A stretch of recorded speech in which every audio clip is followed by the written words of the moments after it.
Ya, baik, selamat pagi Bapak Ibu sekalian, peserta pilih webinar. Pada pagi hari ini, dari tim research Tim Sekuritas Indonesia, seperti biasa, ingin membawakan webinar ya. Dan sebelum itu, kami pastikan terlebih dahulu apakah suara saya dan tampilan layar dapat terdengar dan terlihat dengan jelas, Bapak Ibu sekalian.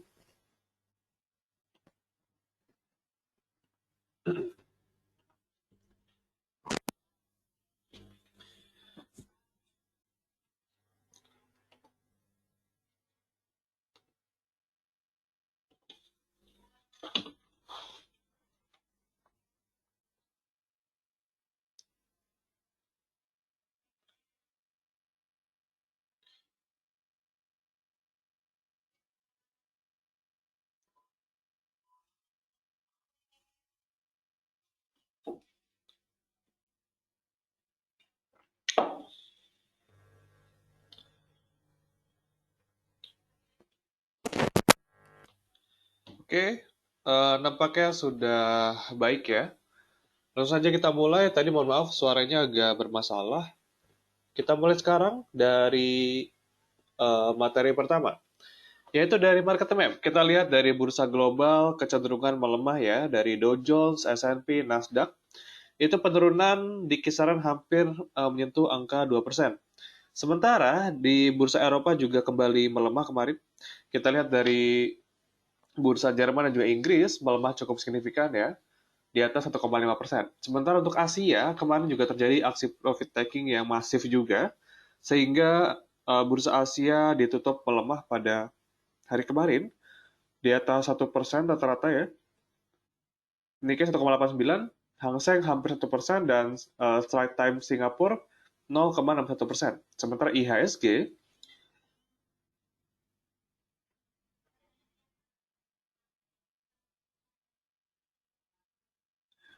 IHSG kemarin juga ditutup cukup melemah ya.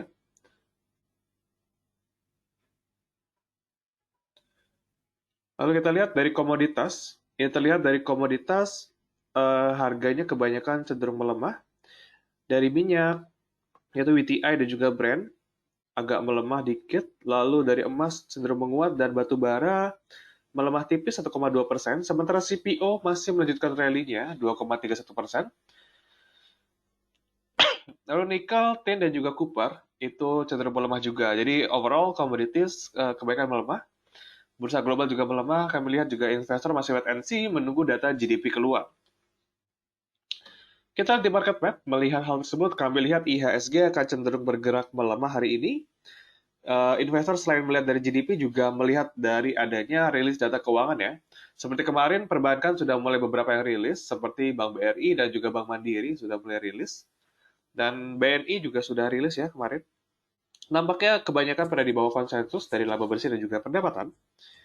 Dan setelah itu kita lihat dari luar negeri, dari market driver luar negeri, terlihat bahwa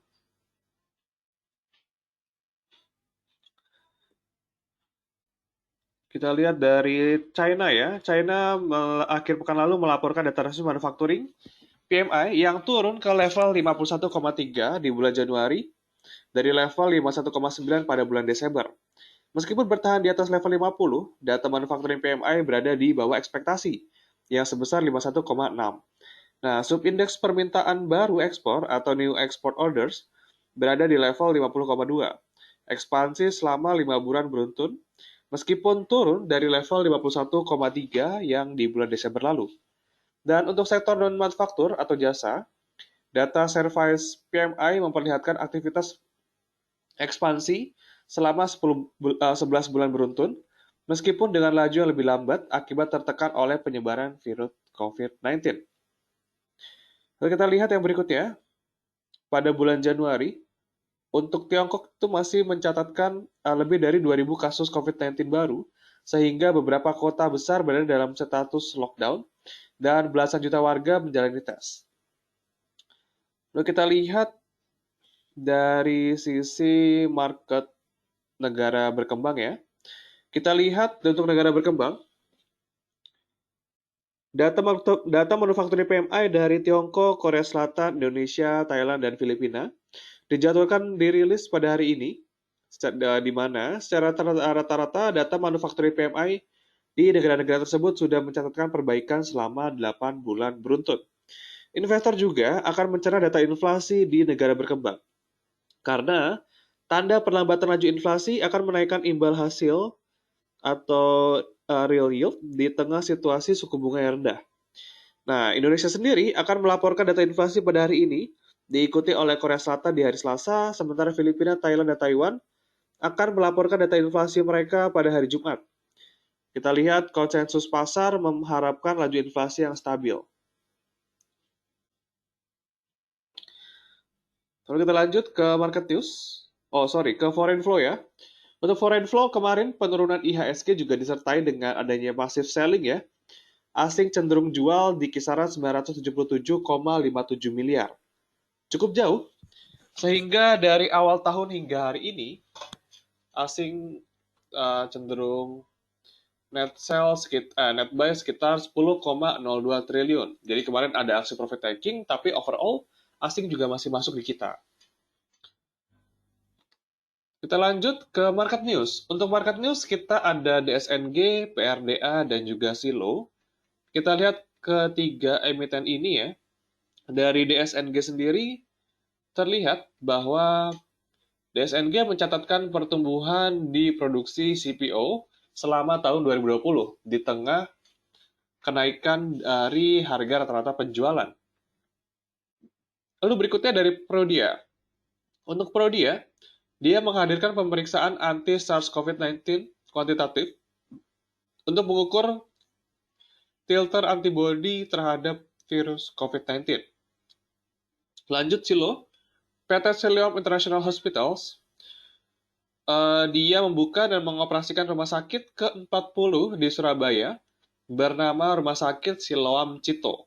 Jadi itu aja buat update sekarang. Di samping adanya rilis laporan keuangan ya, Bank Mandiri, Bank BRI, dan juga Bank BNI. Oh ya, terlebih kalau saya tidak salah, buat Bank BRI Syariah, merger Bank Syariah Indonesia, itu akan diresmikan dan beroperasinya sekarang, kalau nggak salah ya. Jadi bisa diperhatikan. Dan kami rasa sudah price in ya buat BRIS dari sempat ke level 3000 juga. Oke, kita lanjut. Untuk technical recommendation, kami lihat ada potensi di saham SIDO. Meskipun pergerakannya masih bearish secara short term dan juga medium term, tapi kita lihat buat SIDO sendiri masih cukup menarik ya. Kemarin meskipun IHSG turun cukup dalam, dia berhasil mencatatkan return yang positif. Dan harganya juga sekarang sudah dekat dengan support juga, jadi supportnya kita bisa pakai 700 lah. Boleh spec buy di level 730 dengan target harga 760 dan TP2 di level 795. Jangan lupa stop loss di level 695. Lalu berikutnya ada Bank Jatim. Nah, ini Bank Jatim juga cukup menarik. Dia memang short term-nya masih bearish, tapi kita lihat harganya juga sudah menarik ya, mendekati area demand side-nya. Ya, sehingga dia juga cenderung sideways ya di area itu.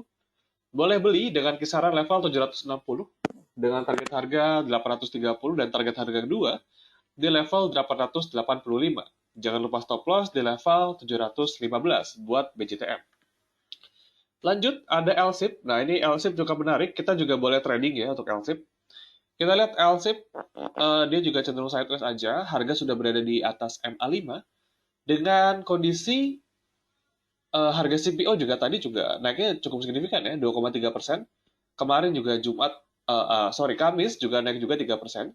Jadi boleh dicoba buat LSIP trade buy di level 1335 dengan target harga 1395 dan TP2 di level 1470. Jangan lupa stop loss di level 1270 untuk LSIP. Jadi masih menarik untuk LSIP kalau mau trading ya di hari ini. Lalu berikutnya kita lihat untuk ada 3 aja ya. Ada SIDO, BJTM, dan juga LSIP. Ini boleh diperhatikan. Emiten perkebunan terutama juga cukup menarik. Kita boleh trading cepat aja buat hari ini. Dan sebelum kita lanjut, kita lihat pasar Asia ya. Pasar Asia dibuka cenderung beragam. Dari Nikkei, Hang Seng, dan Shanghai itu dibuka menguat.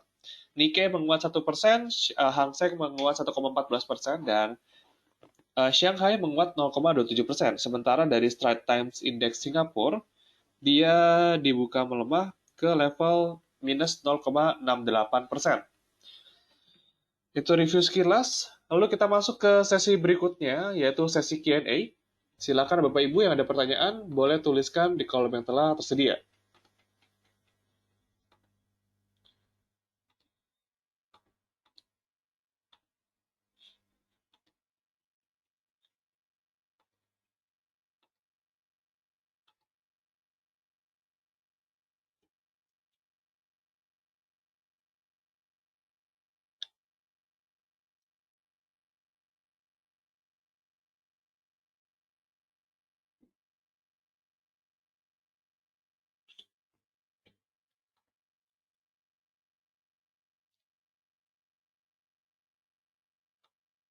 Oke, kita mulai saja untuk pertanyaan hari ini.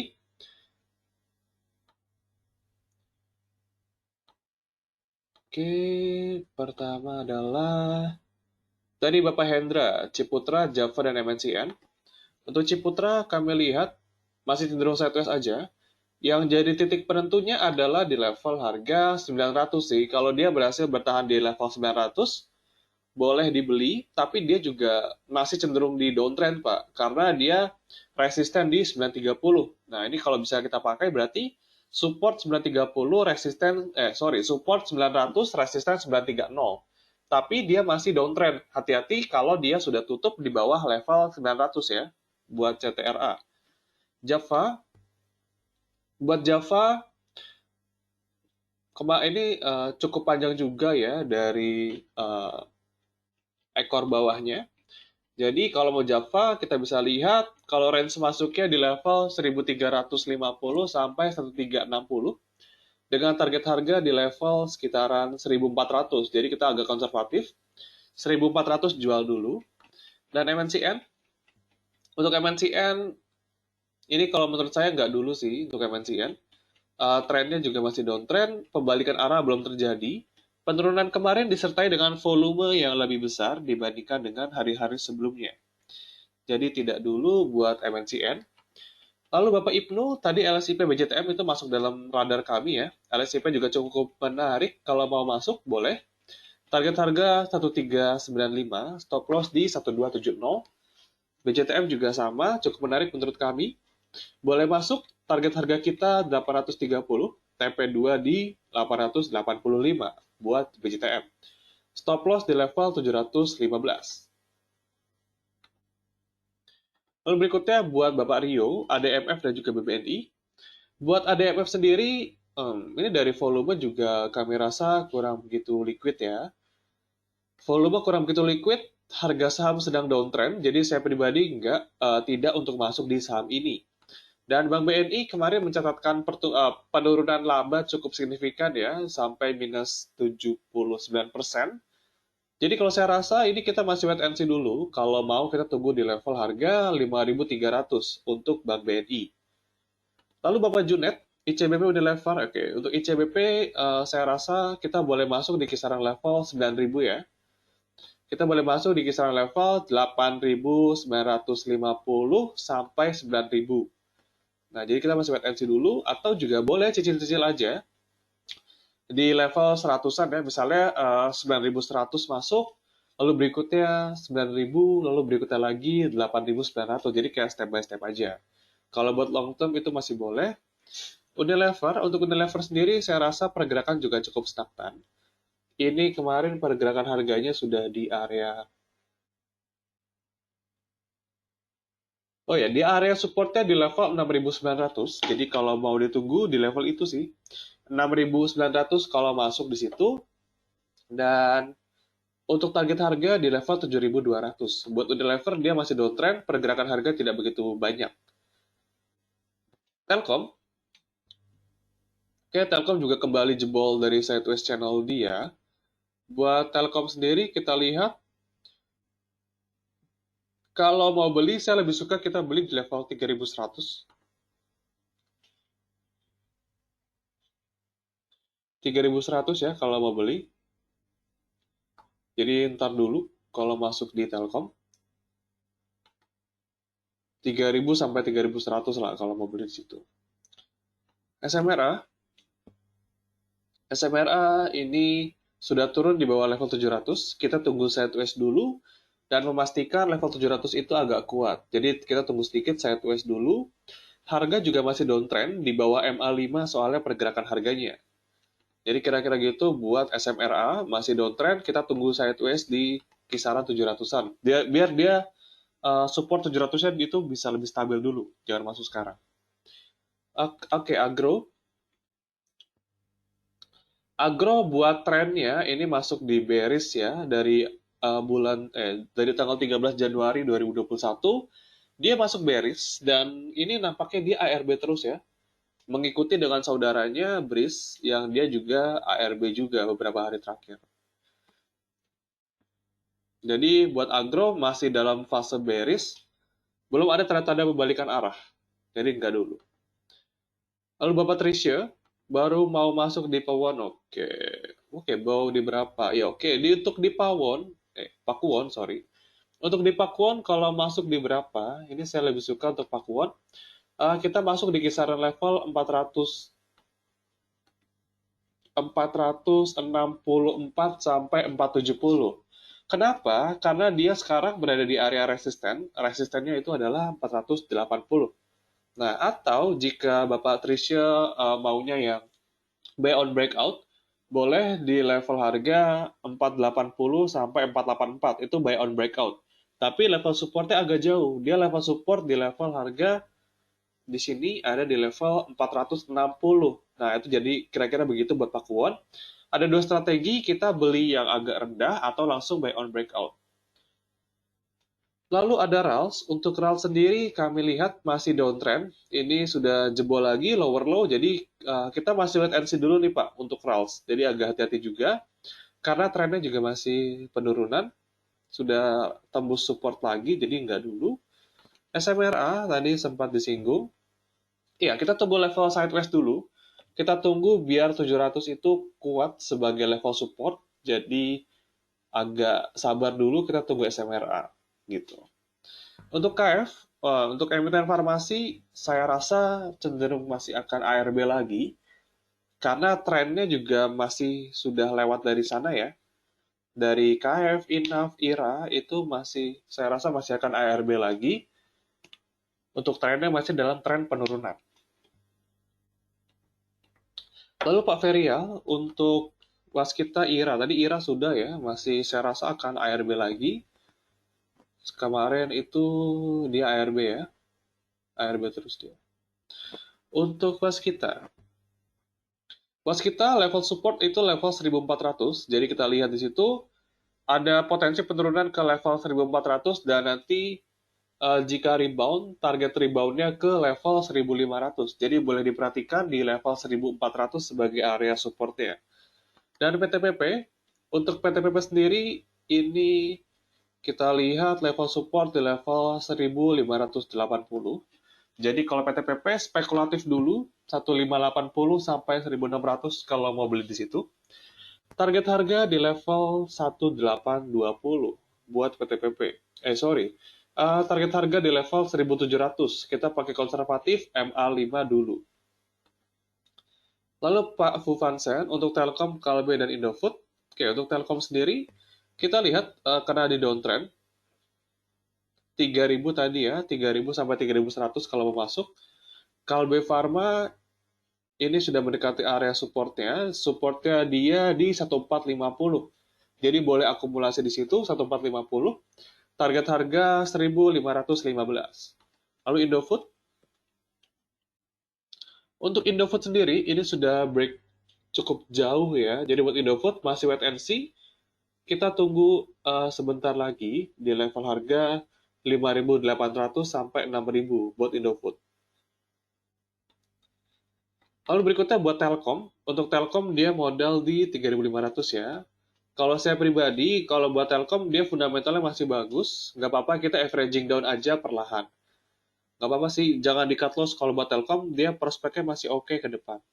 Gitu. Kita average down aja. Berkala di kisaran 3.000 sampai 3.100. Itu entry level pertama.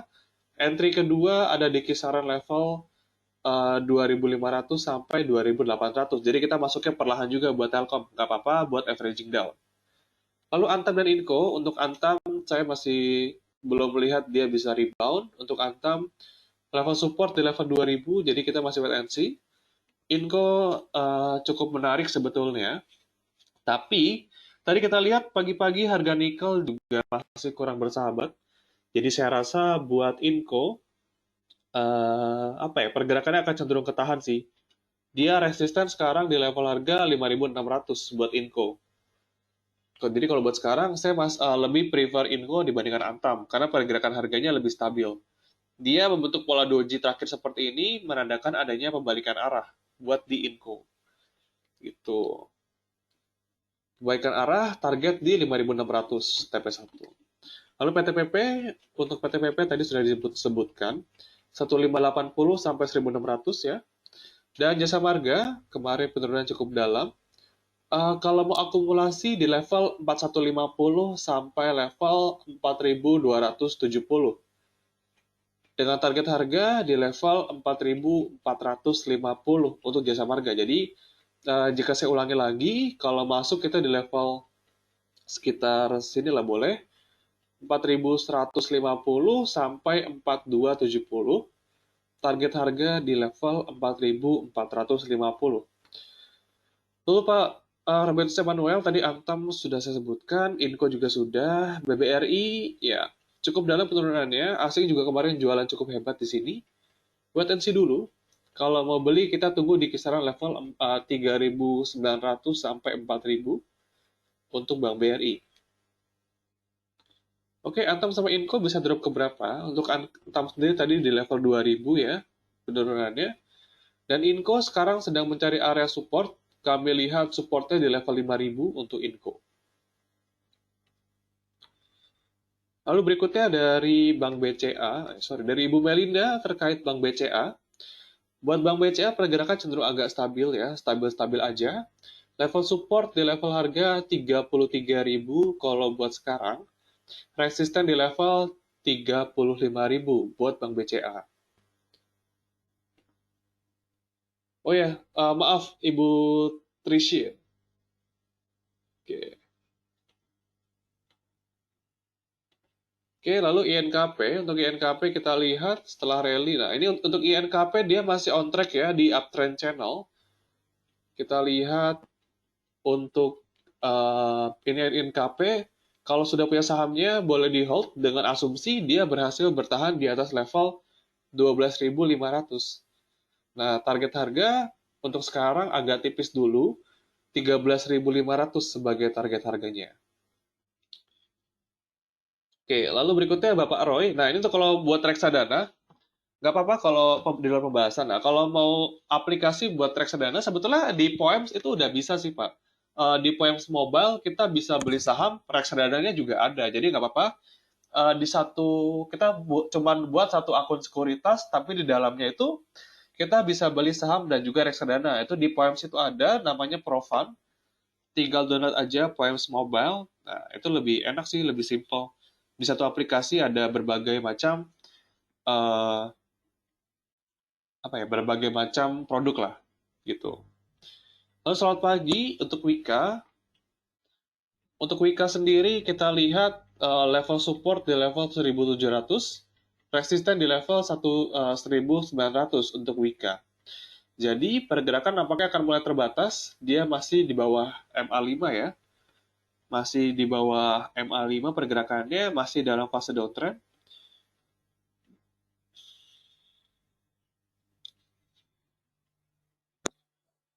Masih dalam fase downtrend untuk Wika, mencoba untuk sideways ya. Lalu PTBA, untuk PTBA sendiri,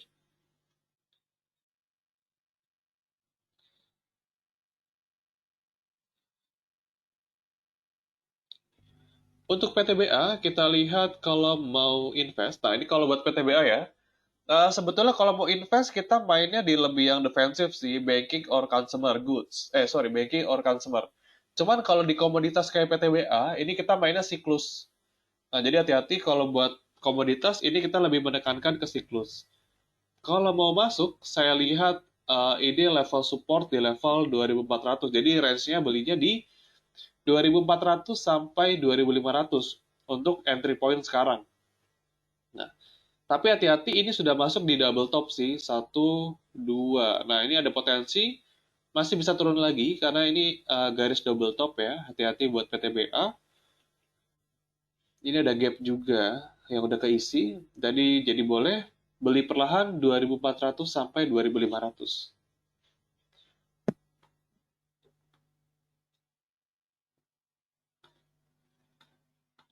Oke, lalu berikutnya Ibu Reni. Untuk Ibu Reni, UNTR Astra PTBA. Hmm, UNTR habis jebol support, kita masuk wait and see dulu. Kita masuk di kisaran level 20.000 sampai 21.000. Lalu untuk Astra sendiri, oke, hari ini juga dibuka di bawah ya. Pre-opening, masih wait and see, jebol support kemarin. Kita tunggu di level 5.300. Oke, lalu berikutnya PTBA tadi sudah. MDKA kita lihat kemarin naik 11% ya MDKA ya. Hari ini juga naik lagi 2580. Target harga kita untuk MDKA di level 2700. Jadi kalau belum punya sahamnya, boleh beli dengan catatan ini buat trading ya. Kita jual di 2750. Oke. Untuk MDKA, karena dari indikator juga bagus, MACD dia mau golden cross, kemarin volume juga cukup besar. MDKA boleh kalau mau coba trading. Tapi perlu diingat, dia kemarin sudah naik 11%. Jadi hati-hati, harga akan cenderung bergerak agak fluktuatif juga. Lalu Bang Bukopin, untuk Bang Bukopin, masih dalam fase penurunan. Untuk saham-saham yang ARB seperti ini, agak sulit sebetulnya. Jadi saya tidak tidak bisa melihat lebih jauh sih. Tapi kalau level support, kita bisa lihat di sini ada sedikit demand di sini. Level support di level harga 394 untuk Bang Bukopin. Jadi kira-kira gitu, hati-hati juga. Oke, untuk rekomendasi aplikasi lain, baik untuk Pak Roy, kalau kita mau reksadana, saya lihat di Bareksa cukup lengkap ya. Ada Bareksa, terus Bibit, terus apa lagi ya? Itu ada banyak sih. Bareksa, Bibit, apa lagi ya? Ada cukup banyak sih Pak. Tapi yang saya pakai sih Bareksa sih, gitu. Karena dia agak lengkap dan itu bisa disortir juga. Tapi ada juga satu saya lupa dari aplikasinya yang bisa dia sortir ada 3 jenis misalnya untuk dana pensiun, dana hari tua, dana pensiun, dana pendidikan segala macam itu ada beberapa alokasi portofolio. Saya lupa namanya, apakah Bibit atau ada aplikasi lain sih. Gitu kira-kira Pak Roy, boleh dilihat aja reviewnya dulu di YouTube, Bareksa atau enggak Bibit gitu. Selamat pagi juga Ibu Levi, HMSP ya, kita lihat HMSP. Wah, sudah mulai jam 9 nampaknya, biasa poems ya. Kita pakai trading view dulu.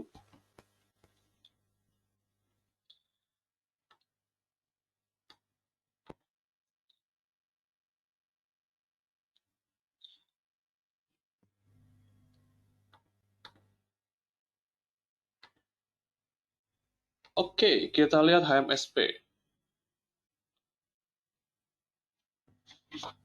Wow, kemarin jebol ya. HMSP sudah jebol sideways ini. Kita lihat mau sampai berapa dia.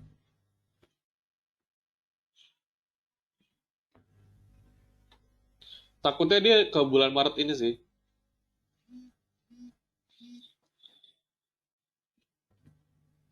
HMSP kita ada potensi penurunan ke level 1200.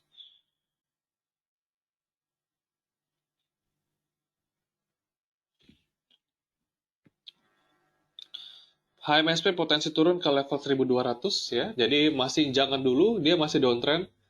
Jangan untuk masuk di HMSP. Untuk buy di Pakuwon ya.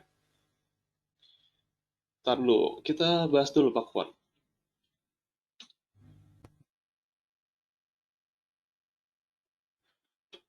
Oke, untuk Pakuwon tadi sebetulnya sempat sudah dibahas ya. Pakuwon supportnya di level 464. Untuk resisten dia di level harga 500. Jadi kalau mau masuk di kisaran 470 sampai 474 sih. resisten di 490. Tuh, lalu di APLN, APLN, oke, kemarin naik ya.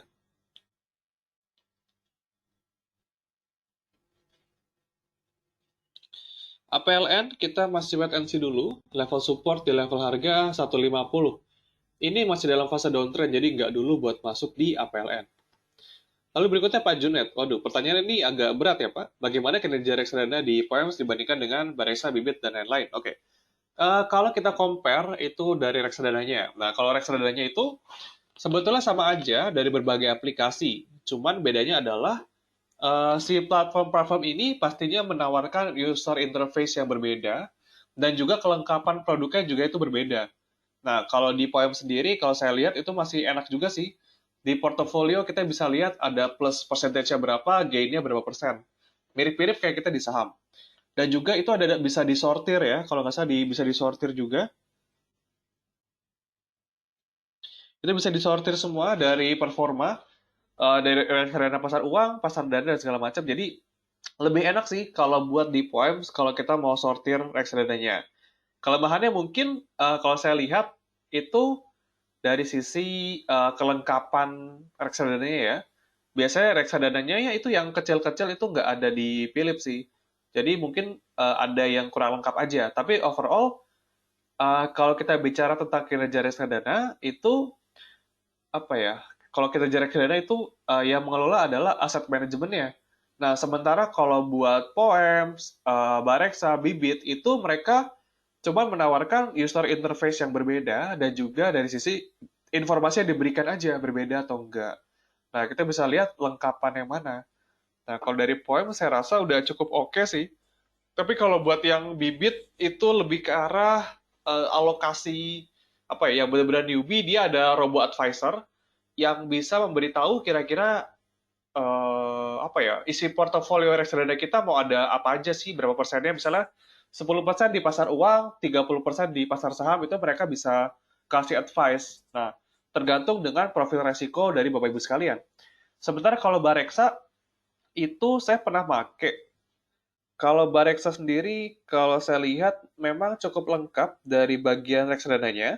Cuman kalau buat yang pemula banget, itu kurang begitu akomodatif sih, karena dia dari step-stepnya kurang. Lalu bagusnya lagi di Bareksa itu kita bisa beli SBN, surat berharga negara. Jadi ada diversifikasi antara antara reksadana dan juga dengan SBN, SBM, SBN sorry. Jadi kira-kira begitu yang bisa dipertimbangkan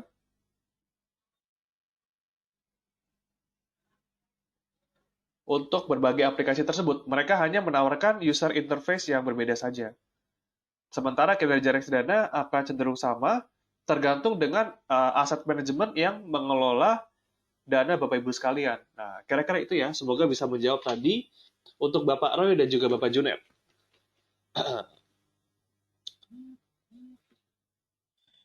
Dan nampaknya pertanyaan kita sudah habis ya. Sudah 5 menit berjalan dari pertanyaan terakhir Bapak Junet. Tidak ada pertanyaan kembali nampaknya ya. Jadi mungkin juga masih awal bulan juga ya. Belum ada banyak yang masuk. Baik, saya ucapkan terima kasih atas kehadirannya Bapak Ibu sekalian. Mohon maaf jika ada tadi webinarnya agak telat ataupun pembawaannya kurang begitu bagus ya. Jadi saya juga menunggu kehadiran Bapak Ibu sekalian untuk webinar besok ya, dengan tanggal 2 dengan jam yang sama seperti biasa. Setelah itu saya undur diri terlebih dahulu. Selamat pagi serta salam cuan. Oh ya, oke, sebelum kita tutup pegas dulu ya.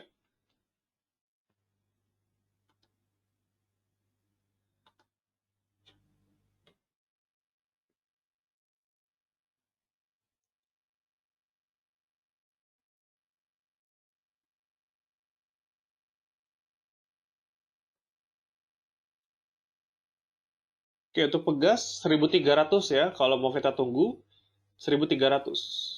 Sekarang sempat minus 1%, dan dari overnya juga cukup tebal. Jadi kalau mau tunggu 1.300 sih buat pegas. Kira-kira gitu. Terima kasih semua. Sampai jumpa kembali dan salam cuan.